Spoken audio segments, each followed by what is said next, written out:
Have you ever wanted something but you can't seem to find it anywhere, so you try to make it yourself, only it doesn't look like what you imagine it to be? So in comes working with manufacturers. And so today we're going to be talking all about working with the manufacturers to make whatever you want. So around this time last year, I drew a creative juice drawing, and I wanted it as a pin. I wanted to put it on my backpack, my bag, or even my jean jacket.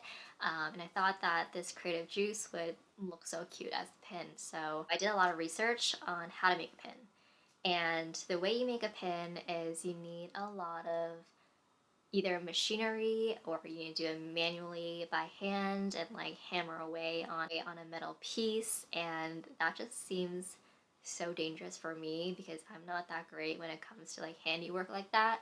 So that's when I decided that I'm gonna definitely have to find a manufacturer to make these pins for me. I ended up looking for manufacturers both domestic in the US and also overseas through sites like Alibaba to see which manufacturer works best for me. So Alibaba is a site that connects you with a bunch of different manufacturers and suppliers to essentially create whatever that you're dreaming of. And in this case for me, it was for pins. So I ultimately ended up choosing Alibaba solely on price. I felt like the minimums for both domestic and overseas were pretty much the same. It really came down to the cost of the product. So ultimately, I ended up choosing Alibaba because of that. There are a lot of upsides to working domestically. For example, the shipping might be more cost friendly and the lead time is shorter. Also, it's most likely that the person that you're working with speaks the language that you're speaking. In my case, is English. So once I decided that I'm going to be going forward with Alibaba, I reached out to 10 to 20 suppliers on their site just to check them out, and immediately I got a bunch of responses. But in my case, I reached out to them at night around 9 p.m. because that is the time that they work since there is a time difference. So again, I immediately got a lot of responses and I narrowed down my supplier based off of these best practices. Okay, so the first best practice is how long have this supplier been in business? It's recommended that you work with supplier that is more than 5 years old, only because the longer that a supplier has been in business, the more that they know about all these nuances and kinks of the product that you're trying to make versus a supplier that's only been a year old. Of course, this 1 year old business may be cheaper only to get business running, but you are risking that amount of quality, the amount of risk that you're going to have to take on this new supplier. And speaking on the suppliers that have been in business for longer, they definitely have more recommendations and advice to give to you versus one that is less than a year old because they haven't been able to be exposed to XYZ different mistakes or situations, as opposed to those that are 5+ years old. So, for example, when I was working with my supplier, I was working on my pins and they gave me recommendations on how I should design certain parts of my pins so that it doesn't look all meshed up once it is printed out on their machine. It was definitely important for me to have someone give me that advice, only because I needed that guidance as someone who is very new to making pins. But of course, if you're looking for a cheaper budget, you are expert in making pins or whatever product that you're trying to make. Um, it could be a pro to have that cheaper supplier. So next up, how many reviews and how good are these reviews? And I know this sounds very obvious, but if a supplier has 1,000 orders shown on their website, but only a few reviews, I see that as a red flag because it doesn't make sense to have like a review to order ratio that far off. It should be pretty much around the same. And I get that not everyone leaves a review, but if it's like 1,000 orders and only 50 reviews, like something is definitely off there. And then last piece of best practice is to work with a supplier that is familiar with selling to your country. So for me, I'm from the US, so I want to make sure that the supplier I'm working with has shipped and worked with someone in the US before, so they understand the different logistics and shipping processes that takes for them to ship from their location to where I am. Because if they don't know all of these processes, like going through customs or the different mailing requirements, that could delay your shipment. And if you're on a tight timeline, then you're definitely going to see delays there if they don't know the processes as well as someone who has shipped to your country in the past. So after picking a supplier, we narrowed down the details of how many units of pins that I wanted, what type of material, the size of the products, and then finally the price after giving all those details. And a month or two later, the product was finally made and it was shipped out. So after that whole process, here are some of the things I learned about working with a manufacturer. One, they're going to be very pushy with you to move you forward and get things done quickly. Like I said, I reached out to 10 to 20 different suppliers, and all of them immediately answered, giving me quotes and minimums, and some people even gave me discounts if I didn't answer fast enough. Anything to get me to say yes to them. And I feel like for me, as a small business owner with a tight budget, I was gonna go with the one that offered me the best price. But looking back at it now, I think what I would do differently is I would ask for as many examples as I can from the suppliers before I put a down payment, say yes to them, because even though they do have examples on their website, I feel like you want to see what they have on hand, if that makes sense. And you want to see examples that are very similar to the designs you're making. And I know that that's necessarily not true for every design you send. Um, but I feel like if someone's been working that long, they can find at least something close to what you're looking for, or like the type of material or the design that you're looking for. So definitely get a lot of samples or examples of what you're looking for. That way, you know exactly the type of product that you're going to be getting at the end of this.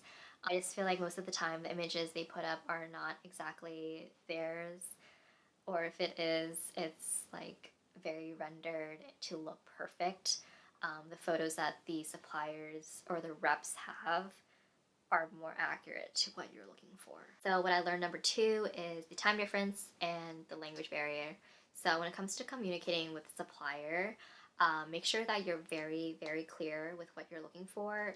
And if you can provide a visual of how you want something to look, for example, maybe a CAD, which is the design of your product, show it to them. Maybe even circle parts that you want to change. Um, Leave the Pantone color number and put arrows on where you want it to be. Like, make it as simple as possible, make it as visual as possible, because I feel like for me, I was very lazy to have to update the different colors on my iPad, download it, upload it. I like literally just message my supplier like all the details that I want to change, and my supplier in particular like did one or two different changes. She didn't change every little thing that I asked her to, and then it just led to a lot of extra communicating, things being missed. So ultimately there was something that they printed out into metal, which is the final thing.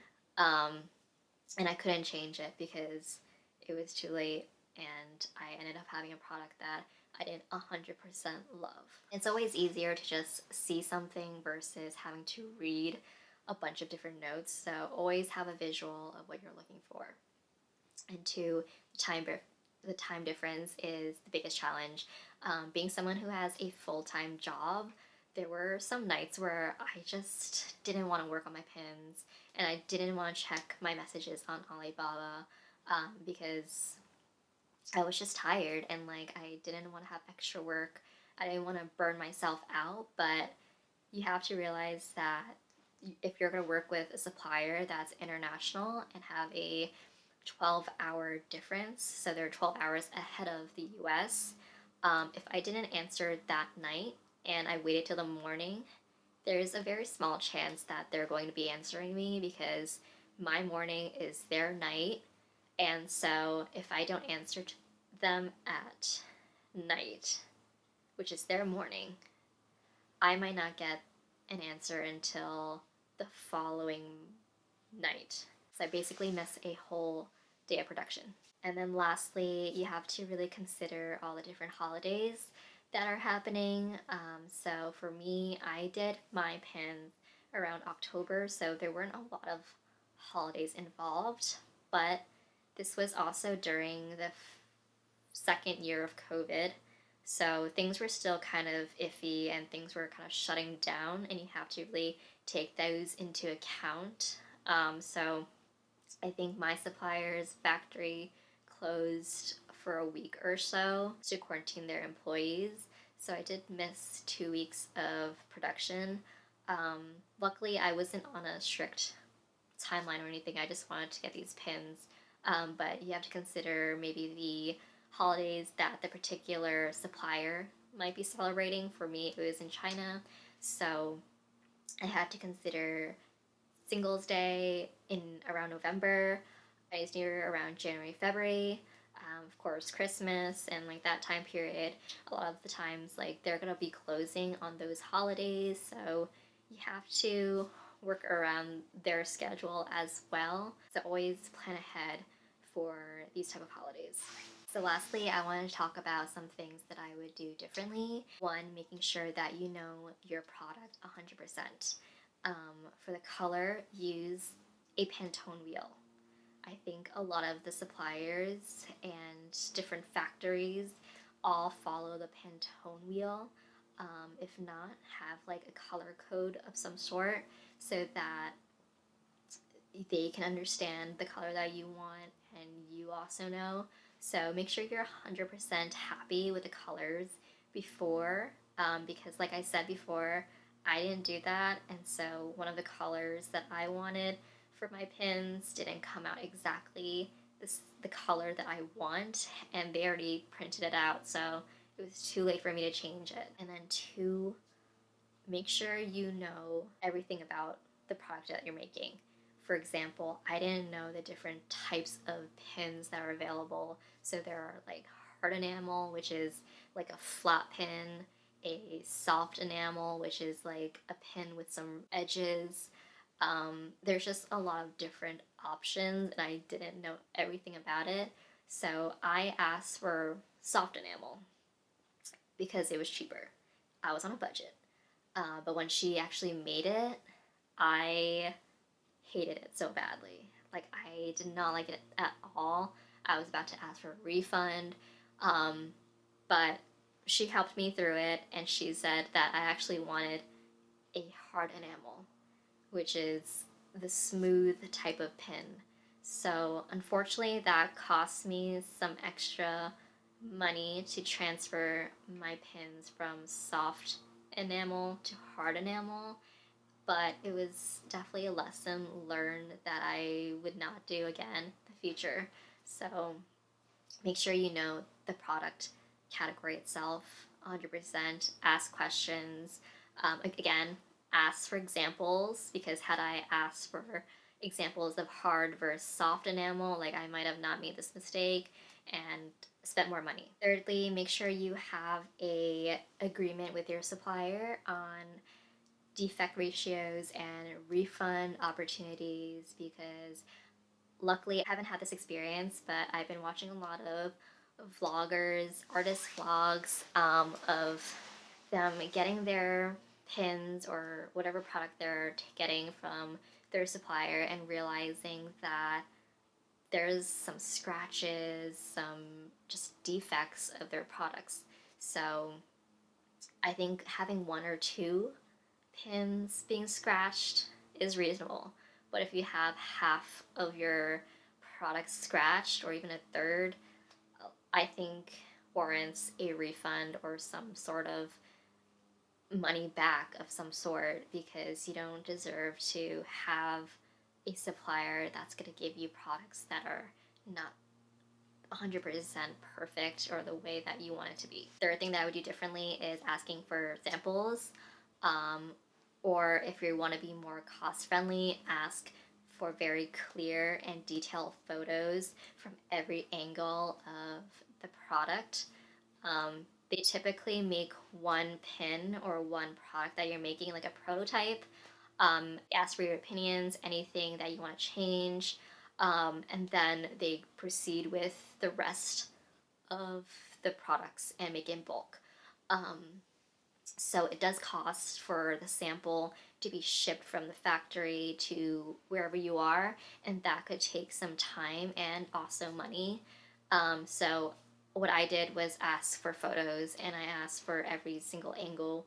I asked for a video of my product. For me, was enough because I just had a pin, and I didn't think that I needed to see the product for them to proceed with the bulk production.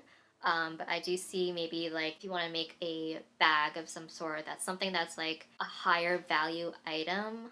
You want to make sure the texture is right, the seams are good, things like that. But for me, again, like I was just making a pin that's worth a few dollars. I didn't need to have it ship all the way over here just for me to like make sure that it's okay.